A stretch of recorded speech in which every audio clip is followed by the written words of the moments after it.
Trump will be 100 days at the White House. How do you evaluate his first 100 days? Well, I think the majority of Americans are very happy with Donald Trump. We're seeing a lot of changes in the country. He is rebuilding the military. He is trying to stop the wars. Most importantly, we see him working overtime to stop the Ukraine-Russia war. I think for a little while he was able to stop the war in Gaza. And I know we have now an uptick in the war again, but without Donald Trump there um, working very hard to make these changes, I don't think there would be any progress. And for Americans, like right away when he came into office, gas prices immediately started to go down, probably within about 2 weeks, and that was an immediate maybe 40 to 50 cents lower, and that makes a big difference for American consumers. Um, Prices of food have been coming down, but much, much slower, unfortunately, and I think it just takes that much longer. But we see a lot of exciting changes. We see his administration, which is young, vibrant, and they're go-getters. I think this is new and exciting for Americans to see. I think most Americans love that Donald Trump will go right in front of the TV cameras almost daily now, and just say what's on his mind, unfiltered. And I think that's the way Americans like it. That's why this man has gotten voted in overwhelmingly. I know that there's some media outlets that have a problem with the government efficiency, with the Elon Musk, with Doge, but these guys have done a lot for this country already by just finding fraud. All they're doing is, an audit, which should be done in any big business. So I think at the end of the day, most Americans, they're pretty happy. And me personally, I watch Donald Trump not only to know what's going on, but he's entertaining, and he does a great job at doing that. So we tune in almost daily to watch Donald Trump here in my household. Perfect. Absolutely. Let's talk a little bit about his achievements. Let's start with the domestic policy. As we know, he's working hard on, as you mentioned, the economy, the inflation, Yeah. the immigration, the crimes. So could you please give us an idea about his achievement in the domestic policy? Yeah, so we see that Donald Trump is pro law enforcement, pro justice, and pro America. Since even I was a child, I have seen, the illegal immigration problem get worse and worse and worse. They haven't really been able to secure the southern border in the United States, but Donald Trump came in. He was very, very aggressive. He's shipping people back that simply do not belong here legally. Now, most Americans, almost all Americans, are here from another country. But if you look into my family, they came from Sicily. They came legally. They weren't here illegally in any way, shape, or form. And they stayed and they got citizenship. And that's usually the story with most Americans. So I think, again, I could speak for almost all Americans. They are very pleased with, Donald Trump getting the United States in order. And not only with the immigration, now we're talking economically. And, we hear so much negativity about the tariffs and, trying to get some economic, positivity back to the country. But let's face it, folks, anybody that is watching this country, the United States, has been in debt by so much it is unsustainable. This too has been happening since you and I have been teenagers, at least, to where I'm 54 years old at this point. How long can this last before this country implodes economically? And we know that Rome fell for that same very reason. So Donald Trump's doing a lot to fix it. And that's the way it should be. If I were president, I would be doing the same thing. I would say, hey, we're going to have to do some things, some changes here that are going to be maybe uncomfortable and hard to do in order to dig ourselves out of this debt. And right now, I think he's doing that. And, we've looked in the mirror and said, hey, we can't help other countries if we can't even help ourselves.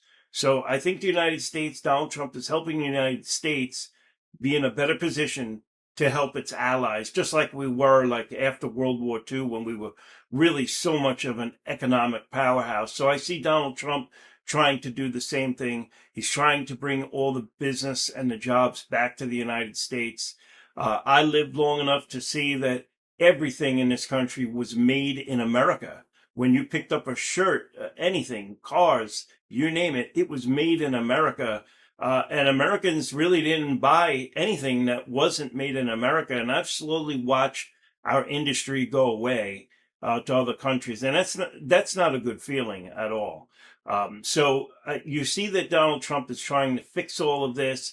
And not that he is against any other country. He's just pro-America, and he's cleaning up this country and making it an economic powerhouse. And you watch, if Donald Trump is the way I know him, he is a graceful man, and he is a caring person, and he will help our allies in the future. But we have to be able to help ourselves first. So that's what you're seeing. You're seeing a lot of changes for the better for the United States. Definitely. Let's talk a little bit about the achievements on the foreign policy. As we know, there is war in Gaza, war in Ukraine, the nuclear deal with Iran now. Also, there is the tariff on China and Europe. So how do you see the achievements on the foreign policy? Yeah, well, it's a lot in 100 days. Just look what he's done already. I mean, he's come to the table, at least to the negotiation table, with a whole bunch of parties that haven't even been talking, Ukraine and Russia for one. So we've had a temporary peace in Gaza. And, I do appear a lot on the news talking about Gaza and Israel. Most Americans don't want that war that I know of. I don't think any American wants, Gazans to be hurt in any way, shape, or form. We want to see an end to that war. That is another thing that has been going on since I was a child. And I think mostly the people of the world and the people of the United States have said enough is enough. Donald Trump is trying to bring an end to this too. It's not easy. As you know, and your viewers know, this is extremely complex. Most Americans don't really understand the full complexities of Gaza, Palestine, and Israel. So look, I'm very hopeful that Donald Trump is going to, come with a solution there. As far as Ukraine and Russia, I think if Russia is actually serious about ending the war, I think Donald Trump is going to be able to bring that to a peace. This is not going to be easy, and both sides are not going to get everything they want, just like in any negotiation. But these are wars. Wars, let's sit and try to stop one. It ain't easy. So, what we see Donald Trump doing, he is a master negotiator.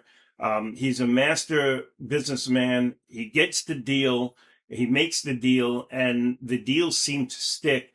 I would bet a paycheck that he is going to solve most of these problems, and he's been doing it at light speed. It's unbelievable. Almost like the past administration has been almost asleep at the wheel, just like ignoring the issues, ignoring the problems. But we can't stop a war if we don't talk to all sides. So we have to talk. We have to talk to everybody in Gaza. We have to talk to Israel. We have to talk to Russia. We have to talk to the Ukrainians. And then there's China. China is an opponent for us.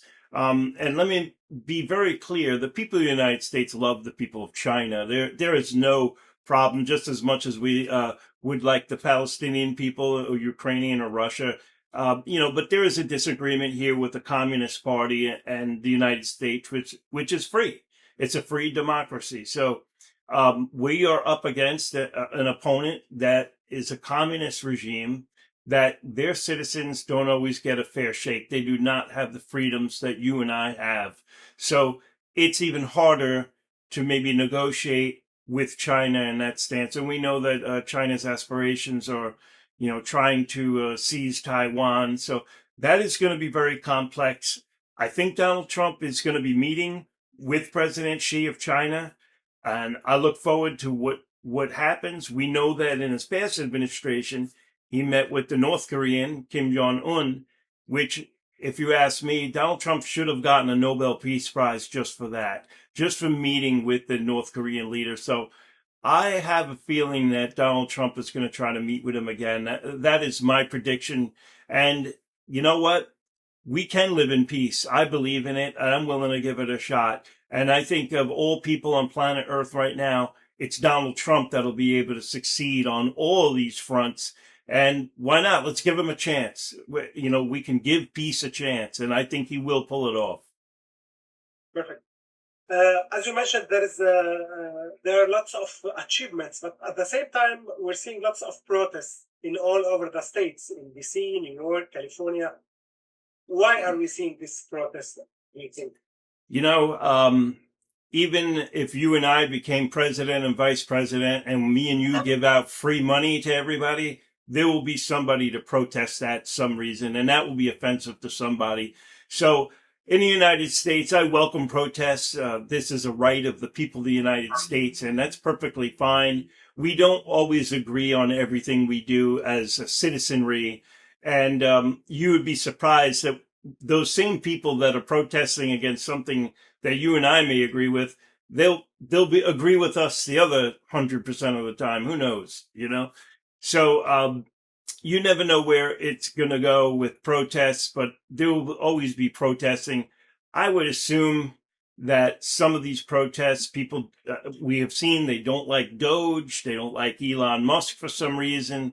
Back before he threw his support to Donald Trump, he was very well liked because he was saving the environment with his vehicles, his electric vehicles. And now, well, he's a Trump supporter, so now we see some of the liberal media attacking, Elon Musk, of all people, which was very well loved only, a year ago. But you will have protests. I think, some of the protests have been also to end the war in Gaza and Israel. And, I agree with that protest. I agree that people should be heard. Their voices should be heard in a protest, even if it's not my opinion. And I'm a former member of the Secret Service. I'm a former law enforcement officer, and I'm proud that I protected people during their protests to be able to freely say what they want to say and be heard without any retribution from the U.S. government. So we live in a great country. There will always be protests no matter what. So we're kind of used to protests around here, and it's just part of a democracy, really. Definitely. You mentioned the very important point, the democracy. How do you see the democracy and freedom of speech during Trump administration? Well, I mean, we hear a lot of people speaking against Trump and they're not in jail, or we hear a lot of that. So I don't see any infringements on freedom of speech since, in the past 100 days that Trump's been in. People are saying what's on their mind. You have some of the former Biden administration people speaking out against Trump. So that too is debate, and that is something in a democracy we're all used to, and that's okay with me. That's okay. I'm sure okay with Donald Trump as well. We all know Donald Trump likes to give his opinion as well. So I don't think he really has a problem with somebody giving an opinion, even if it's not, that meets his opinion. Perfect. Last question. How important for President Trump to make America great again, and how can he make America great? Well, I think Donald Trump is just trying to make America how America used to be when I was a teenager, like things I've mentioned already. Almost everything you bought was made in America, and there were very, very good products. Everybody had jobs. There was no decline here in America. But what we saw was a lot of the industry kind of get sold out to China, Canada, Mexico, and a lot of other countries, Taiwan. And we did this maybe to help our allies and allow them the benefit to, trade with the United States and everything. But I think what happened, it got overwhelming and out of control to the point where, other countries put tariffs on us just to sell our goods in Europe or wherever. And that's where you see Donald Trump kind of striking back and saying, well, we're going to put our own tariffs as well. But Donald Trump making America great again, I think it's going to be rebuilding the military, and it's going to be a military that's going to be a force to be reckoned with, and people will think twice if they want to, and we're talking about Russia or China. Economically, there's even talk of putting the dollar back on the gold standard, which is very interesting to me. He's saying a lot of things and a lot of people like it. And another thing, since he got elected to office, there seems to be out on the streets here less pressure, less racial tension. And it was almost like this election here, there was so much building to divide us all, whether it be blacks, whites. There was nothing but division. And now there's no division. It's kind of like we're all just together. There's really no talk of it. And I'm quite happy about it. So I think Americans were just so sick of it all.